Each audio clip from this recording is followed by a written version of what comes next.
Builder अगर project के charges open नहीं करता तो हमें क्या करना चाहिए? बिल्डर अगर नहीं करता और अगर उसी में ब्रोकर वो पार्टिसिपेट कर रहा है या जबरदस्ती आपको पुश कर रहा है एक पर्टिकुलर एक ही प्रोडक्ट के लिए, तो डेफिनेटली आपको समझ आना चाहिए दाल में काला नहीं, दाल ही काली है। कई बार अंकुश जी ऐसा देखा गया है कि ब्रोकर ने एक फ्लैट दिलवा दिया या कोई घर दिलवा दिया, प्लॉट दिलवा दिया, वो सिर्फ फ्लैट सेल करने तक मदद करता है, उसके बाद वो फोन उठाना बंद कर देता है। सर देखो, ये ना हमारे ट्रेड में नहीं, हर ट्रेड में बरसाती मेंढक होते हैं। कोई फ्लैट की बुकिंग करा ली और हमने वो बुकिंग कैंसिल कर दी, बिल्डर हमको रिफंड नहीं कर रहा है, तो उस केस में हम बिल्डर के खिलाफ क्या कार्रवाई कर सकते हैं? इन केस वो रिफंड करने में आनाकानी करता है तो आप रेरा में केस फाइल कर सकते हैं, और बहुत सारे लोगों को आज की डेट में इसका बेनिफिट भी मिला है और बिल्डर के ऊपर नकेल कसी गई है। बहुत सारे बिल्डर जेल के अंदर भी हैं। बिल्डर के जो पास्ट फीडबैक्स हैं, अगर हम उनको नजरअंदाज कर देते हैं तो उस केस में क्या होगा? बहुत सारे ऐसे हैं जिनका बहुत बड़ा नाम था और आज मार्केट से गायब हो चुके हैं, उनके ऊपर मल्टीपल केसेस हैं, उनके प्रोजेक्ट सारे स्क्रैप हो चुके हैं। स्वामी फंड की मदद से लोगों को उस कचरे से बाहर निकाला जा रहा है। कई बार देखा ऐसा भी गया है कि ब्रोकर का कोई ऑफिस नहीं होता, ब्रोकर को एक्सपीरियंस नहीं होता इंडस्ट्री का, तो क्या ऐसे ब्रोकर से कोई प्रॉपर्टी लेना फायदेमंद होगा? तो आप खुद अगर डूबना चाह रहे हो तो ठीक है, आपको कोई रोकना नहीं चाहेगा, क्योंकि आप एक सस्ते के चक्कर में कुछ आप गलत डिसीजन ले लोगे और बाद में आप उसको ट्रैक ही नहीं कर पाओगे।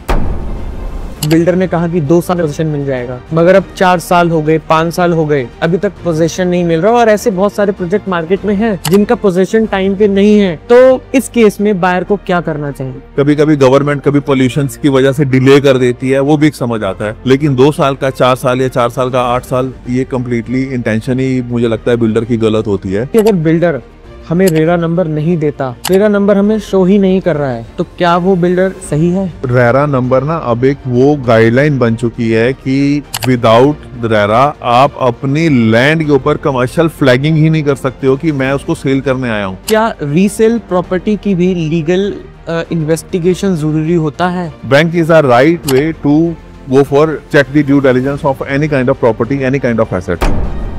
फ्लैट बन के तैयार है मगर रजिस्ट्री अभी नहीं हुई है, पोजेशन मिल गया है, क्या बिना रजिस्ट्री के फ्लैट पे कब्जा लेना सही होगा? इन केस अगर आपको कोई बिल्डर ऑफर करता है कि विदाउट रजिस्ट्री या विदाउट ओसी अगर आप शिफ्ट करें तो आपका बहुत बड़ा रिस्क हो सकता है, कभी भी कोई भी मिसहैपनिंग हो सकती है।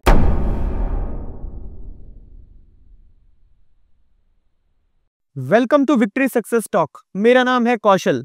रियल स्टेट पे वैसे तो हमने बहुत सारे पॉडकास्ट किए हैं, मगर हम आज एक ऐसा पॉडकास्ट करने जा रहे हैं जिसमें बात करेंगे हम ब्रोकर की, क्योंकि जब हम घर लेने जाते हैं तो ब्रोकर का बहुत अहम रोल होता है हमें घर दिलवाने में। चाहे वो गुड़गांव हो, नोएडा हो, गाजियाबाद हो, कहीं पर भी हम एक अगर अपना फ्लैट या प्लॉट या कुछ भी रेजिडेंशियल या रियल एस्टेट में एंट्री कर रहे हैं तो ब्रोकर का बहुत बड़ा रोल होता है। वो क्या प्रॉपर्टी हमें दिखा रहा है, उसकी नॉलेज क्या है, वो हमें सही तरीके से बिल्डर के बारे में नॉलेज दे भी रहा है कि नहीं दे रहा है।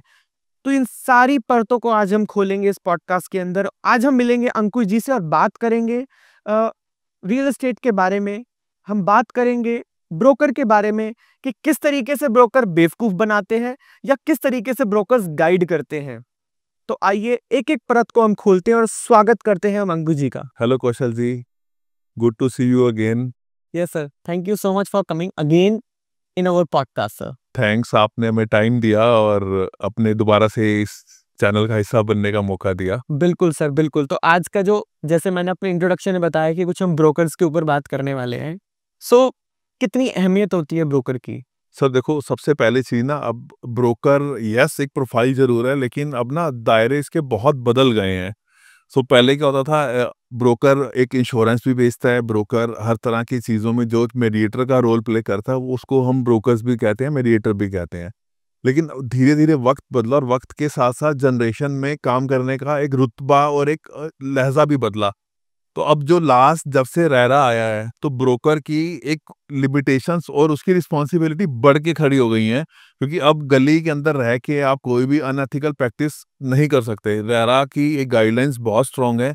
अगर अगर आप कोई भी मिस कमिटमेंट करके आप कोई चीज़ आगे लाना चाहते हो और गलती से वो आपको बाउंस बैक करती है तो आपके लिए बाहर आना मुश्किल हो जाता है। इक्वलेंट टू फ्रॉड और एक मतलब बहुत ही बड़ा फ्रॉड के केस में आप अंदर हो सकते हो।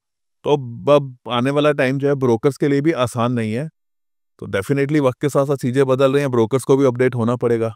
अगर ब्रोकर मार्केट के ट्रेंड के साथ नहीं चलता तो क्या हमें ऐसे ब्रोकर के ऊपर विश्वास करना चाहिए?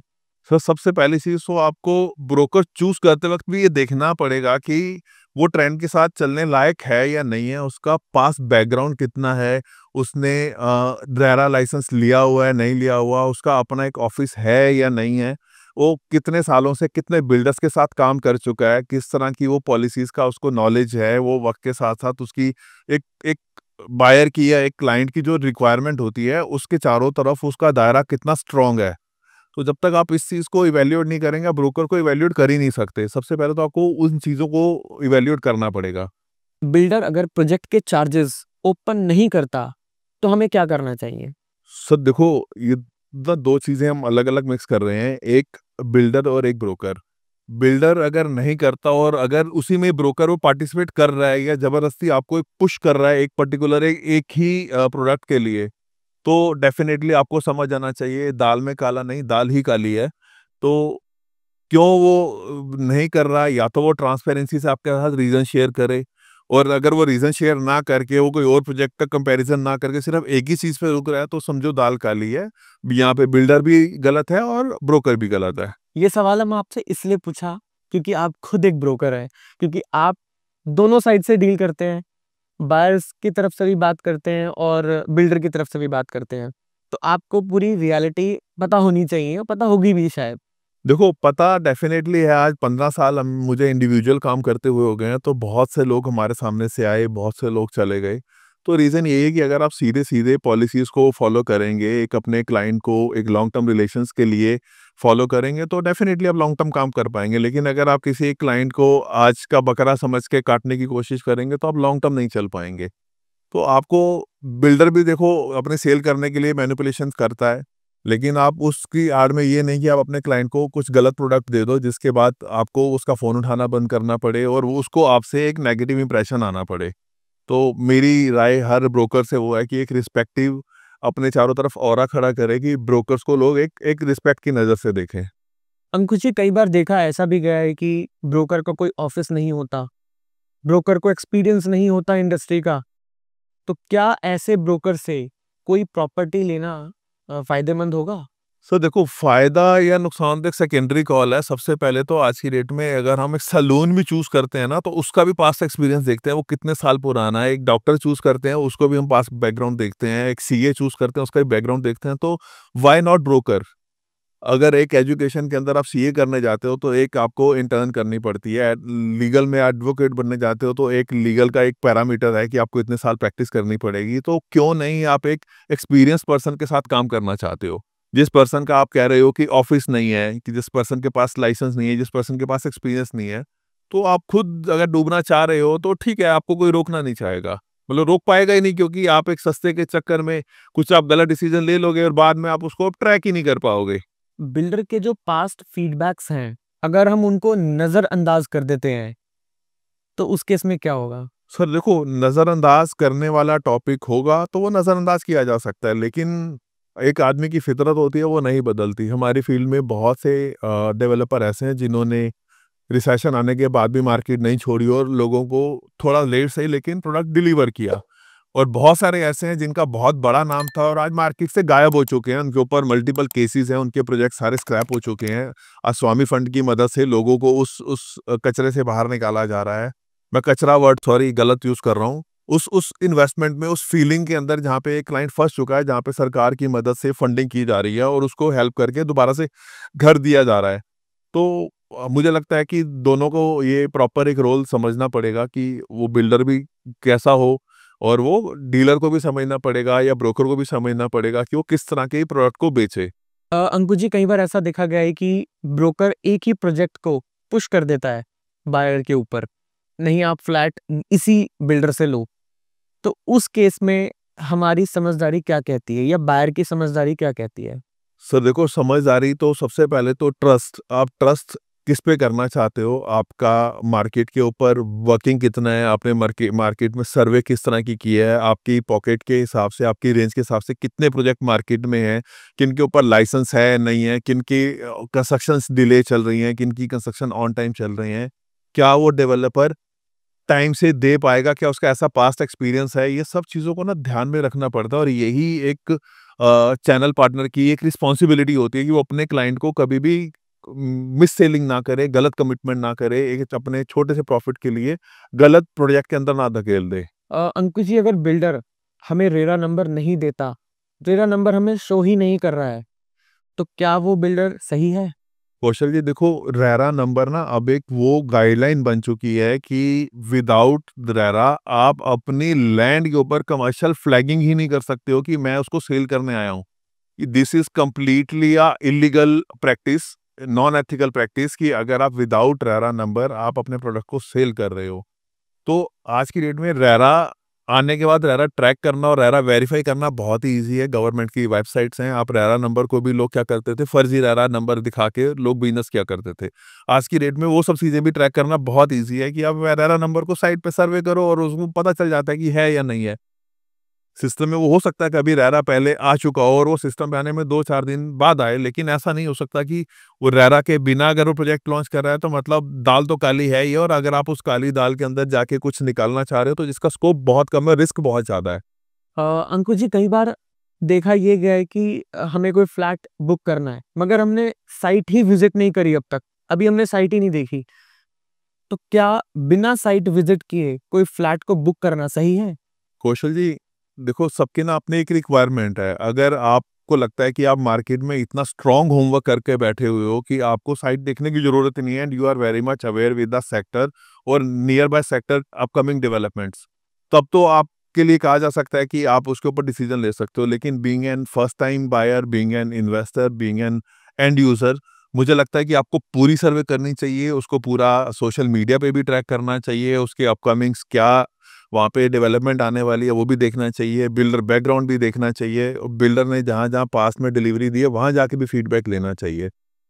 अंकुश जी, कई बार ऐसा होता है कि बिल्डर ने कहा कि 2 साल में पोज़ीशन मिल जाएगा, मगर अब 4 साल हो गए, 5 साल हो गए, अभी तक पोज़ीशन नहीं मिल रहा, और ऐसे बहुत सारे प्रोजेक्ट मार्केट में हैं, जिनका पोज़ीशन टाइम पे नहीं है। तो इस केस में बायर को क्या करना चाहिए? देखो, टाइम से नहीं मिल रहा उसके ना मल्टीपल कारण हो सकते हैं। कुछ बिल्डर के अगेंस्ट हो सकते हैं, कुछ मार्केट सेंटिमेंट हो सकते हैं, कुछ अनफोर्सिन सर्कमस्टेंसेस हो सकते हैं। जैसे कि अभी लास्ट टाइम हमारा कोरोना था, तो कोरोना में दुनिया ही एक बारी खत्म होने के लिए डर के माहौल में थी, तो कभी वो काम डिले हुए, एक समझ आता है। कुछ जगह पे होता है क्लाइमेट इश्यूज होते हैं कि वो उस ड्यूरेशन में वो काम नहीं हो पाता। कभी-कभी गवर्नमेंट कभी पॉल्यूशंस की वजह से डिले कर देती है, वो भी एक समझ आता है। लेकिन 2 साल का 4 साल या 4 साल का 8 साल, ये कंप्लीटली इंटेंशन ही मुझे लगता है बिल्डर की गलत होती है। और इन सब चीज़ों को देखते हुए ही रेरा को इंट्रोड्यूस किया गया by the government to minimise these kind of issues in future. मुझे लगता है कि अब वक़्त बदल रहा है, प्रॉब्लम्स आती हैं और प्रॉब्लम को मिनिमाइज़ करने के लिए सरकार भी तैयार है, और मुझे लगता है कि हम सब भी तैयार हैं। अंकुश जी, कई बार ऐसा होता है कि फ्लैट बन के तैयार है, मगर रजिस्ट्री अभी नहीं हुई है, पोज़ीशन मिल गया है। क्या बिना रजिस्ट्री के फ्लैट पे कब्ज़ा लेना सही होगा? कौशल जी, सबसे बड़ी चीज़ ना रेरा के अंदर ये है कि रेरा बिल्डर को बाइंड कर देता है कंप्लायंस के साथ बंधे रहने के लिए। मैं किसी बिल्डर का नाम लेना ठीक नहीं समझूँगा। रेरा के अंदर इनिशियल स्टेज से लेकर एंड स्टेज तक, जिसको हम ओसी भी कहते हैं, ऑक्यूपेंसी सर्टिफिकेट भी कहते हैं, वो तब तक नहीं आता जब तक उसके each and every compliances match नहीं कर सकते। जैसे कि आपका बिजली है, पानी है, सीवर है, जनसेट है, लिफ्ट वर्किंग है, आपने वहाँ पे उसकी सिक्योरिटी के लिए क्या प्रोविजंस दिए हुए हैं। तो जब तक ये पूरी तरह से डिपार्टमेंट सैटिस्फाइड नहीं हो जाता, उसको ओसी नहीं आता, और विदाउट ओसी रजिस्ट्री नहीं हो सकती। मतलब एक सिस्टम है कि स्टेप बाय स्टेप ही सब कुछ होगा, और इन केस अगर आपको कोई बिल्डर ऑफर करता है कि विदाउट रजिस्ट्री या विदाउट ओसी अगर आप शिफ्ट करें, तो आपका बहुत बड़ा रिस्क हो सकता है, कभी भी कोई भी मिसहैपनिंग हो सकती है। तो उसके लिए वो किसी भी तरह से ज़िम्मेवार नहीं होगा, और इस तरह के केसेस में बिल्डर क्या होता है, आपसे कंसेंट लेटर लेके आपको देता है कि आप अपने इंटरेस्ट के ऊपर, आप अपने गाइडलाइंस के अंदर, आप अपनी वेल बीइंग नॉलेज के अंदर ये सब चीज़ें टेक ओवर कर रहे हैं। कल को कोई भी रिस्क होगा तो वो आपका होगा। तो मुझे लगता है कि अगर हो सके तो इस सब चीज़ों को अवॉइड करना चाहिए। अगला सवाल मेरे ज़हन में ये आता है कि अगर हमने कोई फ्लैट की बुकिंग करा ली और हमने वो बुकिंग कैंसल कर दी, बिल्डर हमको रिफंड नहीं कर रहा है, तो उस केस में हम बिल्डर के खिलाफ क्या कार्रवाई कर सकते हैं? कौशल जी देखो, अगेन रेरा ने इस सब चीज़ों में ना बहुत अच्छी हेल्प की है कि बिल्डर आपसे ना पहले तो 10% से ज़्यादा पैसे ले ही नहीं सकता without registered the builder buyer agreement. अगर वो आपसे without registered builder buyer agreement पैसे ले रहा है तो वो कंप्लीटली एक अनएथिकल प्रैक्टिस कर रहा है, एक इलीगल पॉलिसी को फॉलो कर रहा है। तो उसी स्टेज पे आप उसकी कंप्लेंट डाल सकते हैं। बिफोर बीबीए आपका वो कोई भी पैसा डिडक्ट किए बिना उसको पूरे पैसे रिफंड करने पड़ेंगे। लेकिन बीबीए को जब आप साइन कर लेते हो तो साइन करने के बाद उसमें एक गाइडलाइन होती है, जो भी वो गाइडलाइंस होंगी जो आपने म्यूचुअली डिसाइड की होंगी, जो भी रेरा गाइडलाइंस के अंदर आती होंगी, तो उतना पैसा एक डिडक्ट होगा, प्लस टैक्सेस डिडक्ट होंगे और बैलेंस अमाउंट आपको रिफंड होगा। इन केस वो रिफंड करने में आनाकानी करता है तो आप रेरा में केस फाइल कर सकते हैं और बहुत सारे लोगों को आज की डेट में इसका बेनिफिट भी मिला है और बिल्डर के ऊपर नकेल कसी गई है। बहुत सारे बिल्डर जेल के अंदर भी हैं इसी इसी सब चीज़ों के चलते। कई बार अंकुर जी ऐसा देखा गया है कि ब्रोकर जो है, ब्रोकर ने एक फ्लैट दिलवा दिया या कोई घर दिलवा दिया, प्लॉट दिलवा दिया। वो सिर्फ फ्लैट सेल करने तक मदद करता है, उसके बाद वो फ़ोन उठाना बंद कर देता है। उसके बाद क्या करें? सर देखो, ये ना हमारे ट्रेड में नहीं, हर ट्रेड में बरसाती मेंढक होते हैं। तो सॉरी मैं बरसाती मेंढक बोल रहा हूँ, बट अगर आपको लॉन्ग टर्म कोई भी बिज़नेस करना होगा ना तो आपको मिस सेलिंग नहीं करनी है। पहला पहला एक एथिकल असूल भी यही होना चाहिए कि अगर आपने किसी को एक चीज़ दी है तो आप उसको एंड टू एंड सर्विस दें। और हमारा इंडस्ट्री ऐसी है कि रेफरेंस बेस्ड इंडस्ट्री है। अगर हम लॉन्ग टर्म रिलेशन अच्छे लेके चलेंगे तो डेफिनेटली हमारे को लॉन्ग टर्म मेहनत कम करनी पड़ेगी और रेफरेंस हमारे पास वापस निकल के आते हैं। आज 15 साल के बाद मेरे पास ये बहुत अच्छा एक्सपीरियंस है कि मेरे पास जो मेरा बिज़नेस है मोर देन 50% मेरा रेफरेंस बेस्ड बिज़नेस है। क्यों? क्योंकि स्टेट बोलना थोड़ी देर का कड़वापन ज़रूर हो सकता है, लेकिन क्लाइंट को भी ये समझ आता है कि अगर वो पर्सन आपको कुछ वो हाइलाइट कर रहा है, कुछ वो एडवाइस कर रहा है, तो उसके पीछे एक जेन्युइन रीज़न हो सकता है। तो आपको अपनी बात को रखते वक़्त उसको सिंसियरिटी से रखना पड़ेगा ताकि क्लाइंट जब वो सर्वे करके वापस आए तो वो आपकी सिंसियरिटी को रिस्पेक्ट कर पाए। 99% लोग जो फ्लैट की बुकिंग करते हैं, वो अंडर कंस्ट्रक्शन फ्लैट में करते हैं या फिर ब्राउचर्स पे देखा, विजिट किया साइट पे और उन्होंने फ्लैट को बुक कर दिया। तो क्या अंडर कंस्ट्रक्शन फ्लैट को बुक करना सही होगा बायर्स के लिए?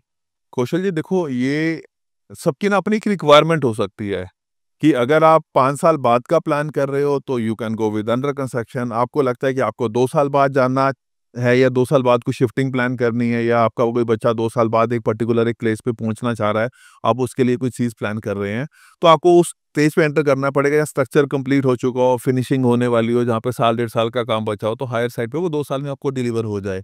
या अगर आपको ऐसा लगता है कि आज मैंने एक प्रॉपर्टी बेची और दूसरी में शिफ्ट होना है, तो वो आपकी एक अपनी पर्सनल चॉइस है। आपको इसमें कोई भी मिसगाइड कर सकता नहीं और आपको होना भी नहीं है। अंकुर जी, क्या पोजीशन तक ज़ीरो ईएमआई होनी चाहिए? सो देखो, ये डिपेंड्स ऑन मार्केट क्राइटेरिया है। मार्केट अच्छी होती है तो सब कुछ आता था और मार्केट जब टफ होती है तो बहुत सारी पेमेंट प्लान्स आते हैं, बहुत सारी स्कीम्स दी जाती हैं बाय द डेवलपर। कभी-कभी वो पूरी होती हैं, कभी-कभी वो नहीं होती। तो मुझे लगता है कि आपको जब भी कोई भी चीज़ साइन करनी हो, क्लाइंट को बहुत केयरफुली पेमेंट प्लान, उसकी डिलीवरी टाइम, उसकी कंडीशंस, उसका इंफ्रास्ट्रक्चर कब प्लान हो रहा है, आपको अपनी पॉकेट के हिसाब से क्या प्लानिंग है फाइनेंशियल, आपके क्या अगले 2-3 सालों में प्लान करना जा रहे हो, वो बहुत ध्यान से पढ़ने चाहिए। अंकुर जी, हमेशा ऐसा होता है कि ब्राउचर्स के ऊपर बहुत सारी वो फैसिलिटीज़ के बारे में लिखता है, मगर जब एक्चुअल में जो फ्लैट है वो डिलीवर होके आता है, पोज़ीशन मिलती है हमको ओसी के बाद, तो हम देखते हैं कि जो चीज़ें हैं, जो फैसिलिटीज़ हैं, वो ब्राउचर्स पे जो हमारे लिखा हुआ था वो कंप्लीटली अपोज़िट होती हैं। हमें कुछ चीज़ें मिलती हैं, कुछ चीज़ें नहीं मिलती हैं। टाइल्स के बारे में क्या लिखा था, मगर टाइल्स कुछ और मिल रही हैं हमको। तो अगर ऐसा डिफ़रेंस होता है, तो उस केस में हम क्या कर सकते हैं बिल्डर के खिलाफ? कौशल जी देखो, ये सब चीज़ें ना मार्केट की एक प्रैक्टिस रही है। अगर आज डीएलएफ ने अपना नाम बनाया तो सिर्फ़ उसकी एक कमिटमेंट को फुलफ़िल करने के वे से बनाया है। और जिन लोगों ने ये सब हरकतें की हैं ना, तो वो आज भी बी ग्रेड या सी ग्रेड कैटेगरी में ही काउंट होते हैं। मतलब क्लाइंट को भी पता है कि उसकी कैटेगरी डीएलएफ नहीं है। उनको अपने अपने एवज़ में अपना रेवेन्यू जनरेट करते वक़्त दिक्कत आती है, उनको अपने रेट को जस्टिफ़ाई करने में दिक्कत आती है। यस, जो आप कह रहे हो कि लोगों को बोला जाता है कि इटालियन मार्बल लगाएंगे, लेकिन जब वो अपने फ्लैट पे पहुंचते हैं तो सी ग्रेड इटालियन मार्बल लगा होता है कि एक ही फ्लोर में 3-3 कलर का पत्थर लग रहा होता है। उसी जगह पे अगर आप देखने जाते हो तो सी ग्रेड टाइल्स लगी होती हैं। उस जगह पे आप देखते हो सैनिटरी आइटम्स, मतलब मैं किसी ब्रांड को नाम नहीं लेना चाहूंगा, लेकिन उस ब्रांड का भी सी ग्रेड प्रोडक्ट यूज किया होता है। तो सबको अपनी देखो रेपो अगर संभालनी है तो आप क्लाइंट का पैसा ले रहे हो तो आपको क्लाइंट को वो सर्विसेज और वो प्रोडक्ट डिलीवर करना चाहिए। क्या रीसेल प्रॉपर्टी की भी लीगल इन्वेस्टिगेशन जरूरी होता है? सर, रीसेल क्या, हर एक प्रॉपर्टी का लीगल इन्वेस्टिगेशन आप इजीली कर सकते हो और वो होना भी चाहिए, क्योंकि आपकी एक हार्ड अर्न मनी है। और हार्ड अर्न मनी को अगर आप किसी भी एक अनजान हाथों में देने चाह रहे हो तो आपको दुनिया भर के लीगल कंसल्टेंट्स मिल जाएंगे। और उससे भी अच्छा रीज़न होता है कि आप बैंक में लोन अप्लाई कर दीजिए। आपको ड्यू डिलिजेंस वो आपको बैंक बहुत अच्छी करके दे देगा। आपको लोन लेना है या नहीं लेना, that is up to you, but bank is a right way to go for check the due diligence of any kind of property, any kind of asset. मगर एक और क्वेश्चन मेरे जहन में आ रहा है कि ब्रोकर का आने वाली जनरेशन के लिए ब्रोकर का कोई फ्यूचर है? सर, आने वाली जनरेशन के लिए ब्रोकर का बहुत बड़ा फ्यूचर और बहुत बड़ा कंट्रीब्यूशन भी है। जब नेशन आगे ग्रो करती है तो हर आदमी को एक अपनी रिस्पॉन्सिबिलिटी होती है कि उसका एक हिस्सा बने। तो हम सब एक एजुकेटेड जनरेशन है और हम सबको पता है कि आने वाला टाइम झूठी कमिटमेंट के साथ और अनएथिकल प्रैक्टिस के साथ नहीं चलेगा। आपको एजुकेट होना पड़ेगा, टाइम टू टाइम पॉलिसीज़ के साथ अपग्रेड होना पड़ेगा। आने वाले वक़्त में लोन कैसे लेना है, लोन लेने के क्या क्राइटेरिया होना चाहिए, प्रॉपर्टी कैसे लेनी है, क्या क्राइटेरिया होना चाहिए, एग्रीमेंट्स कैसे होंगे, रजिस्ट्री कैसे होगी, स्टैम्प ड्यूटी कैसे होगी, बायर की रिक्वायरमेंट क्या है, बायर को हम क्या दे सकते हैं, बायर के लिए क्या बेस्ट सूटेबल है, ये भी हमें एडवाइस करना पड़ेगा। इसी चीज़ को हम अपना एक्सपीरियंस कहेंगे और इसी चीज़ को हम अपना एसेट्स भी कहेंगे। जैसे डॉक्टर पुराना हो जाता है तो डॉक्टर के ऊपर लोग ब्लाइंड ट्रस्ट करते हैं, तो उसी तरह से कंसल्टेंट के ऊपर भी लोग ब्लाइंड ट्रस्ट करते हैं।